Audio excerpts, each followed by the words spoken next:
Thank you very much. So today I'm going to be talking to all of you on the approach to the patient with malignant pleural effusion.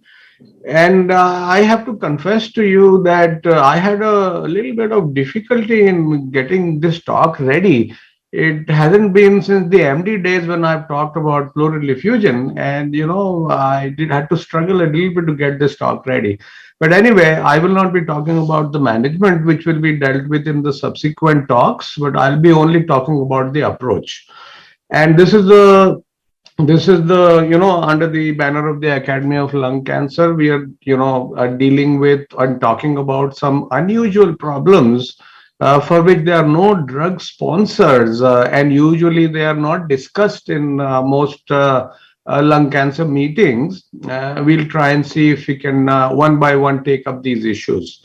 And this is the program of the day, and I hope by the time we finish in about an hour and a half, you'll all be a lot wiser. So I bring you greetings from the Shri Ram Cancer Center of the Mahatma Gandhi Medical College Hospital in Jaipur. And this is what I intend to do, talk a little bit on introduction, etiology, pathogenesis, clinical features, investigations. I will not talk about the management today because this will be dealt by the subsequent speakers and during the panel discussion. So we know that malignant pleural effusion is buildup of fluid and cancer cells in the pleural cavity. It's a common complication in a number of cancers. More than 25% of newly diagnosed pleural effusions are due to malignancy. 50% of cancer patients will develop a pleural effusion during the natural history of their disease. And approximately, this is data from the United States, 100,000 malignant pleural effusions are diagnosed per year. And once a patient has a malignant pleural effusion, the life expectancy is not very long, varies from 4 months to 12 months. The pathophysiology of the disease is like for fluid accumulation anywhere else in the body. Usually, the pleural effusion contains malignant cells, and about 15% of patients with malignant disease develop pleural effusion, and it generally indicates a poor prognosis. In about two-thirds of the cases, the pleural effusion is the one or the sole initial manifestation of the malignancy. 75% of cases of malignant pleural effusions are either tumors of the lung, breast, or are lymphomas.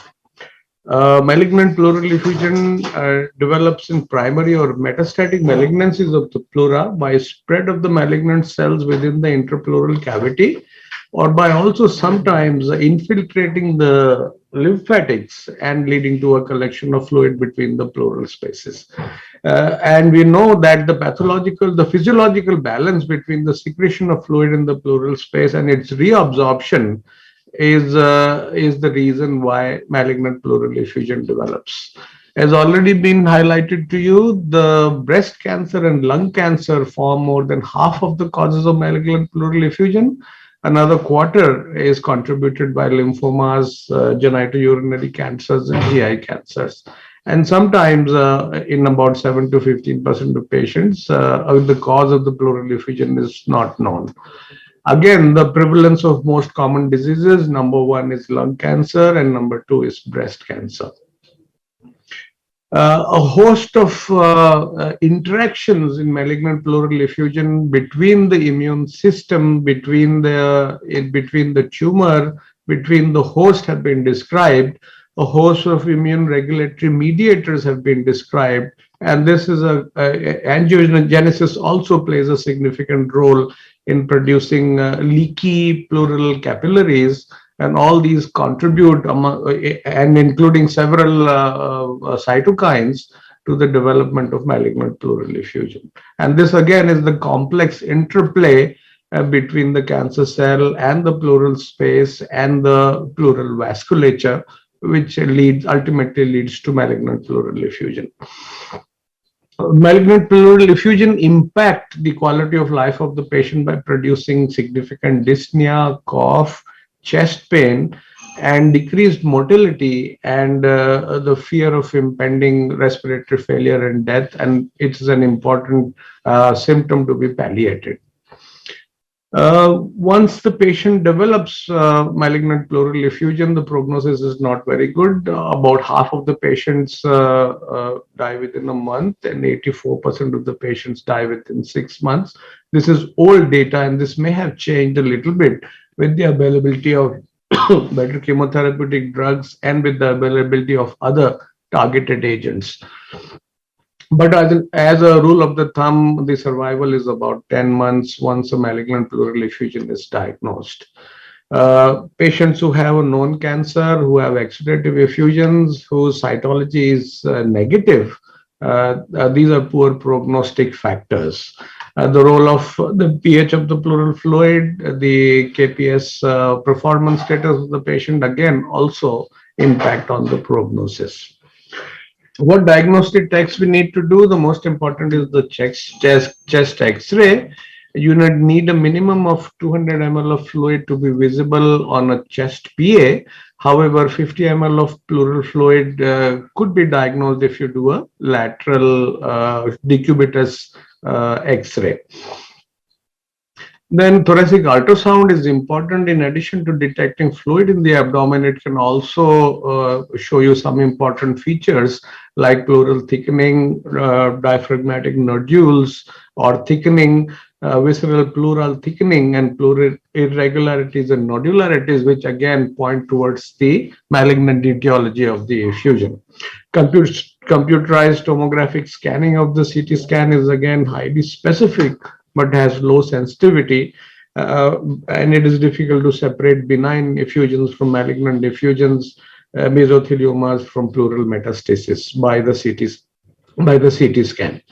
MRI scans offer better quality soft tissue images than CT scans, has a higher sensitivity to detect chest fall and diaphragmatic involvement, although the lung images have a lower quality as compared to the CT scans.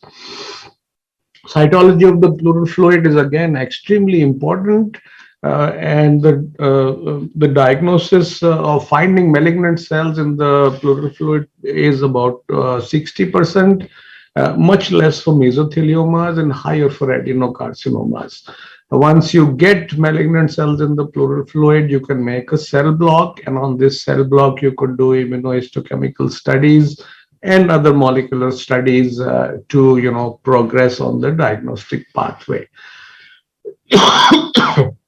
It is again important to differentiate benign from malignant effusions, and this is what we used to study in the MD. During the MD, pleural fluid LDH is high, protein is high, pleural fluid protein ratio is more than 0.5, and pleural fluid LDH is 2 to 3 times upper limit of normal serum LDH.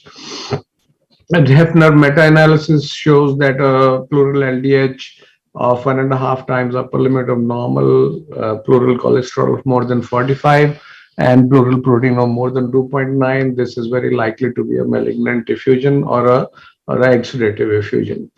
As already mentioned, cytology is positive in about 2/3 of the patients, but if you do 3 consecutive pleural taps, then this can go up to 77%. Pleural biopsy is the gold standard for the diagnosis of these patients. Percutaneous pleural biopsy has a lower diagnostic sensitivity than cytology. As malignant parietal pleura infiltrates, they usually have a patchy pattern, and this is positive in only 50% of the patients. But if you include an ultrasound and do an ultrasound guided pleural biopsy, then this sensitivity can be significantly increased. Plural manometry, again, this was a new term for me when I was preparing this presentation, is a procedure using ultrasound to identify a non-expandable lung through the calculation of pleural elastase. And this is important if you're planning a pleurodesis on your patient, and it can predict to you whether after the procedure, after a chest tube or after paracentesis, is the lung going to expand or not. Treatment options I'm not going to talk about today. Subsequently, we will discuss this. And with that, I thank you very much.